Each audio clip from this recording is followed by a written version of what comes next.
eu quero ser feliz, e provavelmente ele tem uma pré-definição do que é felicidade, ele já matou a felicidade.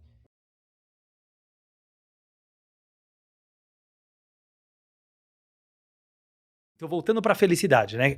Claro que ser feliz é uma coisa fenomenal. Qual que é o grande problema? Que na hora que as pessoas colocam como meta de vida, eu quero ser feliz, e provavelmente ele tem uma pré-definição do que é felicidade, ele já matou a felicidade. Então, assim, ele tá matando a capacidade dele ser feliz quando ele coloca como meta ser feliz. Porque ser feliz pode ser tantas coisas, você nunca vai ser esse feliz que você tá sonhando, entendeu? Porque é impossível. Porque ser feliz é o quê? É estar confortável em todas as áreas o tempo todo? Não, você não vai estar. Então, o que o Viktor Frankl fala claramente, né, no livro dele lá, Em Busca de Sentido? Ele fala assim, tenha uma meta na vida, um objetivo, um sentido, alguma coisa que você acredita, e viva e se entregue por ele. Que você vai ser feliz e você vai ter sucesso inevitavelmente. Perfeito. Porque você vai conseguir passar por todos os desafios e obstáculos que te atrapalham porque você acredita na meta e não na felicidade. Então, assim, bem em poucas palavras, assim, quando a gente pega coisas que não são coisas e transformamos elas em coisas, Sim. nós estamos matando elas. Felicidade não é uma coisa. Felicidade é um conceito abstrato, Sim. infinito. Sim. Amor não é uma coisa. As pessoas idolatram o amor hoje em dia. Por que o amor tá tão difícil, né? Acho que em tempos atuais, o Bauman fala muito, né, do amor líquido. Uhum. Por que o amor tá tão difícil?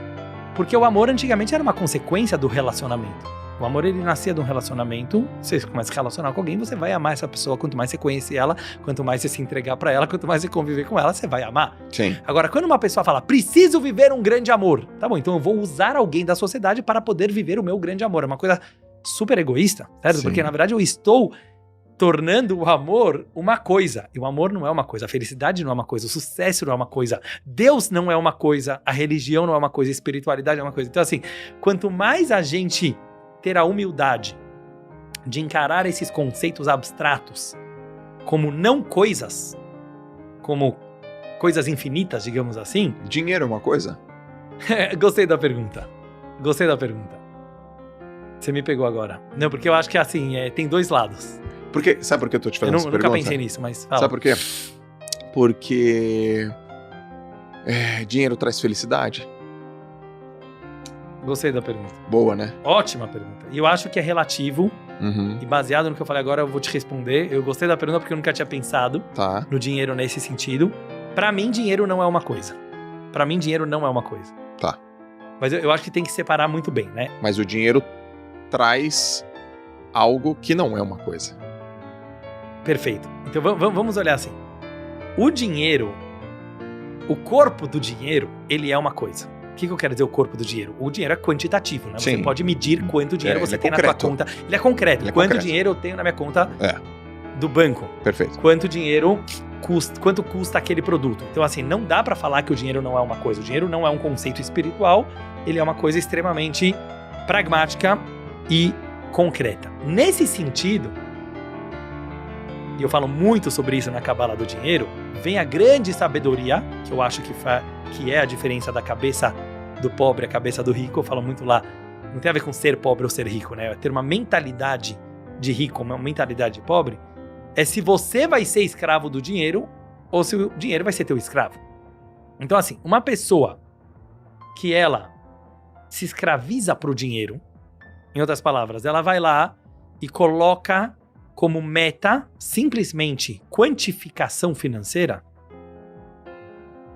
ele vai estar inevitavelmente se tornando, mesmo que ele ganhe muito dinheiro, ele vai estar se tornando um escravo do dinheiro. E o dia que ele tiver muito dinheiro, esse cara vai estar perdido. Eu tô falando isso porque ele não vai saber o que fazer, porque o dinheiro vai mandar nele.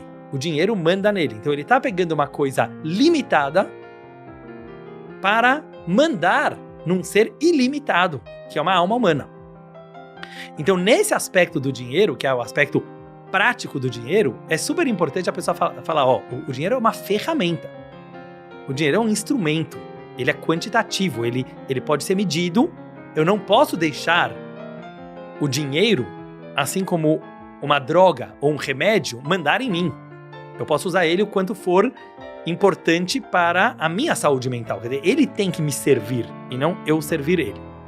Agora, quando eu falei que eu tenho dúvida se o dinheiro é uma coisa ou não, é que eu acho que tem a alma do dinheiro. Você sabe que dinheiro em hebraico, eu sempre gosto de mencionar isso, é kesef. Kesef. Todo mundo tem que aprender essa palavra para ganhar muito dinheiro. Kesef. Kesef, a tradução vem do verbo em hebraico desejar.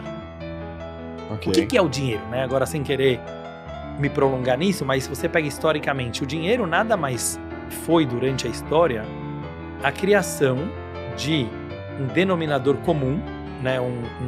Uma moeda em comum, que ela simboliza a possibilidade do ser humano desejar alguma coisa. Então, por exemplo, alguém que tem muito dinheiro tem mais capacidade de desejar.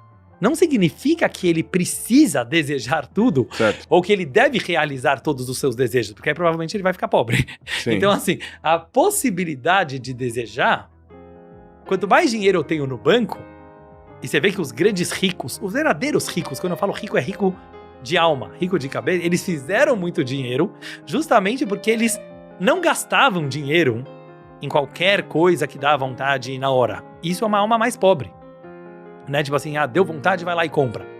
Entendeu? Sim. Então eu acho que assim, a alma do dinheiro, que é a capacidade do desejar, ela é infinita também. Então eu acho que uma pessoa que ela consegue se conectar com a espiritualidade do dinheiro, ela não ficar obcecada em ganhar muito dinheiro, mas ela realmente entender, como vocês fazem, né, no grupo, né, do Primo Rico e etc. Eu gosto muito, tem as aulas também do Think Class, eu estava assistindo algumas, e eu gosto muito de você conseguir pegar a filosofia que tem por trás da economia, do dinheiro, do comportamento humano. Então, quando uma pessoa começa a olhar dessa forma, ele vê, como eu estava falando no começo, que o dinheiro é muito mais do que dinheiro. O dinheiro, ele é uma forma de você potencializar o teu poder de desejar. Então, quando você olha dessa forma, eu acho que até o dinheiro vai vir mais, entendeu? Porque você não vai se escravizar.